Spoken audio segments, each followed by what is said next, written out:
No worries. I'm Pat Honan. I'm representing United Voice. Thank you. Erin Early, the Secretary of United Voice, sends her apologies. She's unable to make it today as she's interstate on other business. Thank you. So we've got a written submission, which also, I suppose, my presentation today will be a verbatim spoken version of that. So anything that I miss due to it being long or unclear, I apologise, but it will be in the written submission. Thank you very much. No worries. As my representing United Voice, I'd like to thank the Chair, Justice Pepper, and the panel members for having me here today. And I'd like to thank you for the opportunity to allow members' concerns with the hydraulic fracturing industry in the Northern Territory to be heard. United Voice is one of the largest and oldest trade unions in the Northern Territory. We've actually had 3 iterations throughout the years. We've been the NAWU, the North Australian Workers Union, and the Liquor, Hospitality and Miscellaneous Union before our current iteration as United Voice. We were formerly covering all of the industries in the Northern Territory, bar 1 or 2, but we've now been segmented out to represent a range of miscellaneous industries, such as mining, paramedics, Aboriginal health practitioners, ground staff, housekeeping, hospitality workers, early childhood educators, council workers, prison officers, and various public sector workers. So we've got a pretty big purview, and our members have a range of views on this, as you no doubt will understand. A large proportion of our membership identifies as Aboriginal or Torres Strait Islander as well, from various nations across the Northern Territory and interstate. United Voice does not support unconventional hydraulic fracturing or its related activities in the Northern Territory, and we remain unconvinced by the arguments of APIA, individual gas and mining companies, and local media sources. Following this brief introduction, I'll detail some major issues that our members have brought to our attention around unconventional hydraulic fracturing and related activities, such as the pollution of aquifers, managing environmental degradation, job creation, and mothballing of existing services. So I'll just move straight on. Potential pollution of aquifers. The recent discovery of the contamination of groundwater in Katherine around the Tyndall area by runoff from firefighting foam containing and I'm going to stuff this up, sorry, polyfluoroalkyl substances, otherwise known as PFAS. PFAS. Right. Has shown firsthand how Commonwealth and Northern Territory governments deal with groundwater contamination in the Northern Territory. While the long-term effect of PFAS exposure is currently unknown, PFOA, one of the chemicals used in the firefighting foam, is classified as Class 2B, possibly carcinogenic to humans. More than 40 affected Katherine residents are being supplied with bottled water through a Defence Department offer, while an investigation and further testing is carried out on the groundwater by the NT-EPA, and blood testing offered to affected residents by the Department of Defence is currently delayed, as I understand it. This contamination incident has highlighted 2 issues of concern to United Voice. The response of the NT government has been muted. While this appears to be a small-scale issue affecting only a few communities in the Northern Territory, the NT government has offered no substantial solution to the affected residents. The response from the Commonwealth appears to have been a reactive band-aid solution of providing bottled water to the affected residents. This solution is unsustainable, expensive, and an unreasonable burden on residents. United Voice believes the response to the PFAS contamination in Katherine by the Commonwealth and NT governments appears to be limited in scope and appears to show no specific interest in the health of residents or the environmental damage that could possibly result from this contamination. United Voice has serious doubts that the NT government would be capable of managing the potential contamination of a large aquifer by unconventional hydraulic fracturing or related activities. Additionally, United Voice does not believe the NT government alone would be able to adequately compensate communities and residents who may be affected by this possible contamination. United Voice expects a fully costed and comprehensive remuneration scheme developed for residents and communities affected by polluted groundwater as a result of unconventional hydraulic fracturing and related activities. It's the belief of United Voice that this scheme should also necessitate a level of funding from gas and mining companies that would undertake unconventional hydraulic fracturing in the Northern Territory, as these organisations would be responsible for any potential contamination.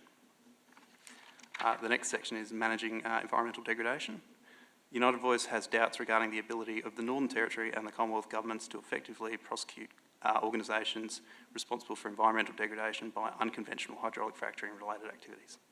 The NT government has a poor track record in holding corporations accountable for environmentally damaging mining operations.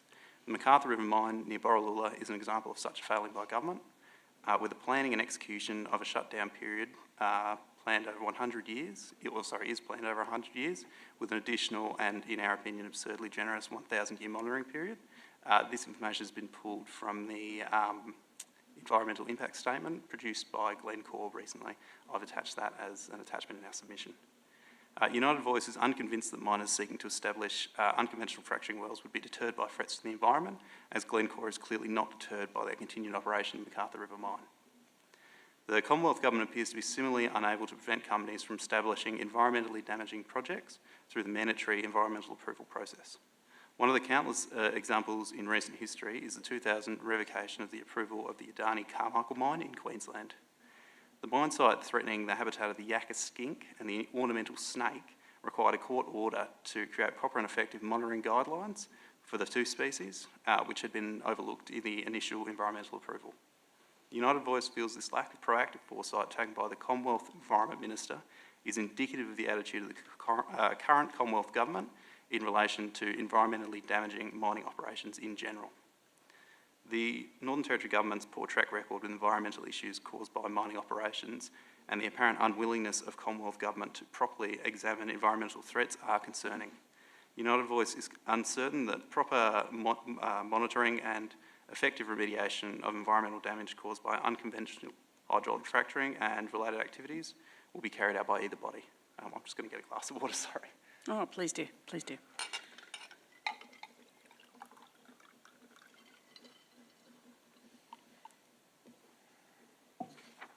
All right, moving on to job creation, which is probably a bit more in our purview as a union. United Voice has doubts regarding the quantity of jobs to be created by a hypothetical unconventional hydraulic fracturing industry in the Northern Territory. The Australia Institute's report, Fracking the Future, illustrated a disparity between jobs that have been modelled to be created by the CSG industry and the actual jobs created by gas projects and in supporting services throughout establishment and operational phases of CSG operations.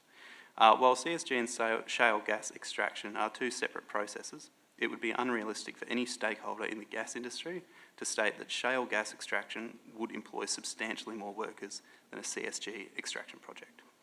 United Voice took specific issue with the concerns raised in the report that the gas industry appears to inflate numbers of jobs created by CSG projects by utilising deceptive or wildly optimistic modelling.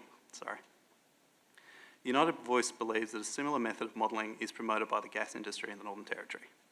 A recent story in the NT News cited thousands, in air quotes, of jobs at risk through the unconventional hydraulic fracturing moratorium continuing to be in effect.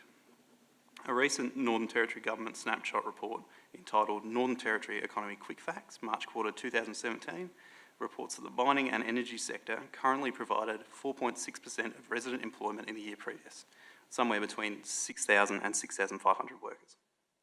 FIFO workers, fly-in fly-out workers, are discounted in these figures. Based on these numbers and Fracking the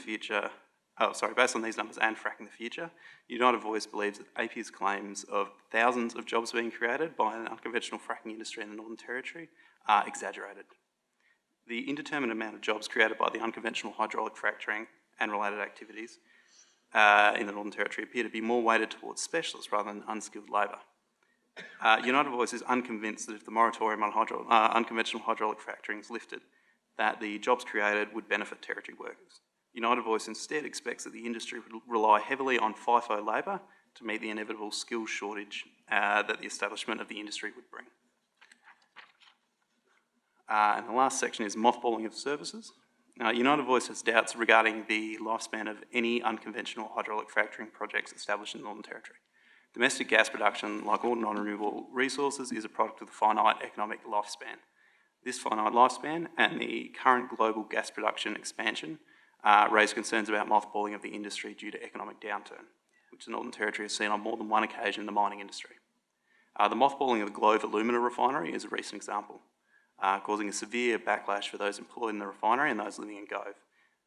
United Voice does not believe that the NT government properly managed the process of the mothballing, ultimately damaging the economic prospects of the residents of Gove.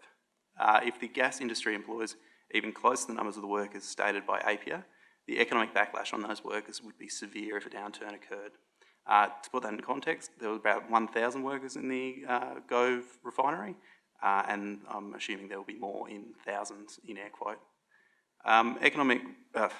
United Voice is also uncertain that the Northern Territory will be properly buffered against the economic damage of this sort of downturn. West Australia's handling of iron ore exports following the mining boom is an example of mismanagement of resource-driven prosperity. The downturn resulted in large-scale redundancies and sackings, a $2 billion budget deficit, the stripping of WA's AAA credit rating, and a wide-scale economic devastation for regional areas.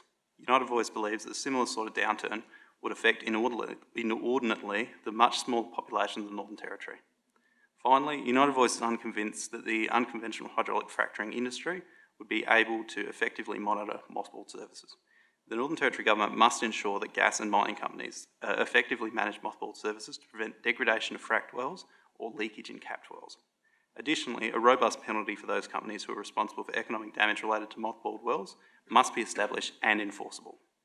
United Voice believes that the NT Government allows gas and mining companies to forego responsibility.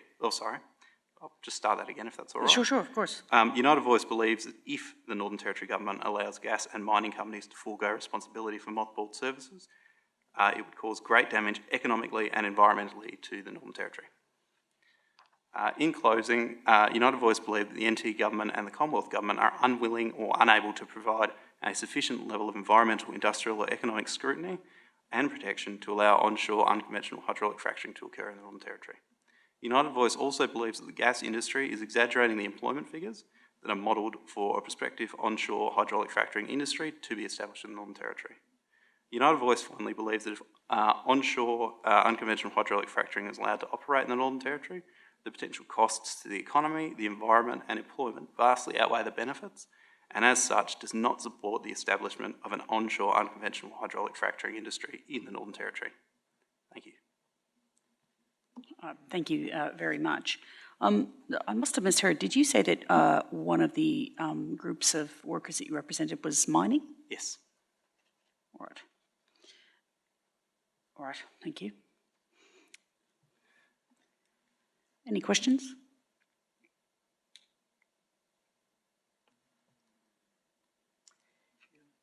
Yes, Professor Hart. Just your last point. If I understood you correctly, you were saying that United Voice is concerned that at the NT and federal government's ability to adequately scrutinise a new industry. Can you just expand on that? What's your basis for saying that? Scrutiny, would that be in my closing statement? It was pretty much the last statement. Okay. That was the way I interpreted it. Right. It would probably be more to my points earlier about the monitoring and the economic remediation of land that we've seen so far with mining projects in the Northern Territory. As we are the mining union, we have quite a lot to do with regional areas and miners specifically. We have quite a lot of experience with improperly remediated mines and very environmentally damaging results from mines that have continued to operate in a, I'm not sure what the right term would be, unregulated way, possibly. It's something that we really don't want to see happen further, and these are serious concerns that we've got. Okay, I got that point. Yep. I thought, though, the last point you were looking at, I suppose, the authorisation of a new industry, shale gas industry, and I thought that you were suggesting that NT and federal governments, you didn't, I suppose, think that they had robust enough processes for establishing a new industry. Did I get that wrong? I'd agree with that. I was speaking hypothetical. It was a hypothetical industry that if it was to be established, we believe that the Commonwealth and the Northern Territory Government do not have the capability to effectively monitor or remediate. Right. They may not have the capability now, and I'm not saying they do or they don't for the purpose of this question, but could you envisage a scenario where they did? I don't know. I'm not in government, No, unfortunately. fair enough, fair enough. Again, if the government decides to lift the moratorium, what would you like to see in place by way of regulations? And I'm only speaking broadly here to sort of to provide greater certainty, if not transparency, in relation to rehabilitation. Right. I don't think I'd be able to answer that one immediately, as I'm only representing our membership's concerns. I could take that on notice and consult with our membership. Absolutely. No worries. Thank you very much. Would I be able to receive a copy of that question? Yes, I'll catch up with you afterwards. Yes. Thank you. Yes, Dr. Beck. Yes, I appreciate the United Voice's expression of concern about the development of the industry and you saying that there's no net benefits compared to the damage. So I respect your views on that. In terms of United Voice, there is a net loss of people out of the territory. People are leaving the territory. So where does United Voice see opportunities for employment growth in the future, and if it's not in the mining or the gas industry because of your concerns about that? So where is the growth? Right. I'm unafraid I'll be able to answer that one, Dr. Beck. We are not an employment creation organisation. We represent existing employees. I wouldn't be able to hypothesise about future industries. Okay, fine, thank you. Yes, Professor Priestley. In your closing statement, you're quite specific about your opposition to the development of onshore gas industry. Do I take that to mean that you are not as concerned about the development of the offshore gas industry, or is that an incorrect assumption? I believe this inquiry is about onshore fracturing. I would probably have to take that on notice for offshore. These are only for onshore, as the inquiry's title specified. I talk about that.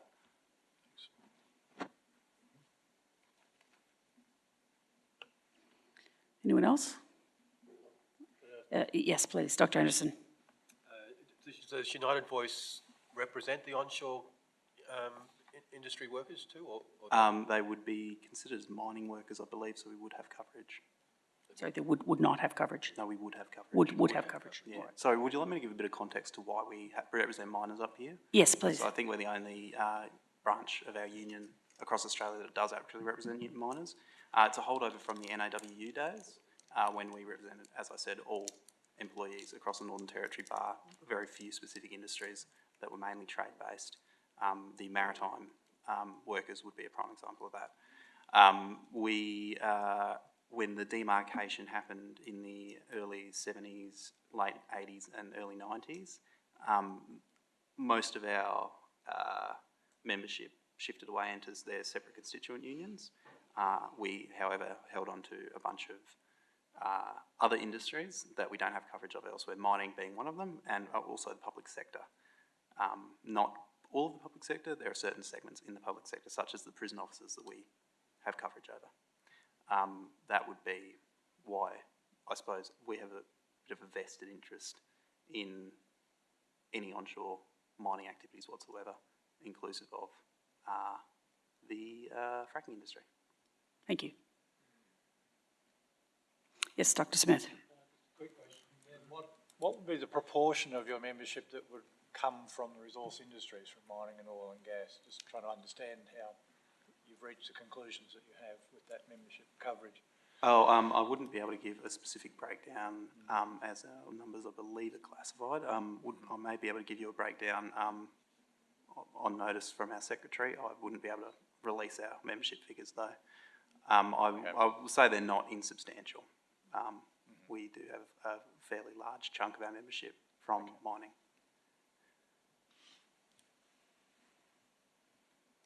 Sorry, but also, could I just add a last point to that? As we do have coverage of other industries outside of mining that are also affected mainly by what I've spoken about here, we believe that even if it's not a mining direct and economic issue, it clearly is an environmental one, which, as you know, all of our members know, affects them directly or indirectly living in the territory. Absolutely. What certainly would be useful, perhaps going forward, from the inquiry's point of view, is again, it's up to the government to decide whether or not to lift the moratorium, but if it does lift the moratorium, one of the things we have to have regard to is the social impact of this industry. And that would obviously include things like, again, leaving aside what you've submitted in relation to job creation figures, but how best to sort of regulate an industry that, as you said, would involve, at least in part, FIFO workers, things like that. We would certainly be assisted going forward by some potential recommendations or ideas, whether it be through, as I said, regulation of the types of workers that would be employed by the industry, how best or better to regulate any potential environmental damage, or better ensure that rehabilitation does take place through bonds or levies. We'd certainly, again, be very appreciative of whatever ideas or recommendations United Voice could provide to the inquiry going forward. Perhaps you could take that on notice. No worries. Thanks, Justice. But otherwise, thank you very much for your presentation today.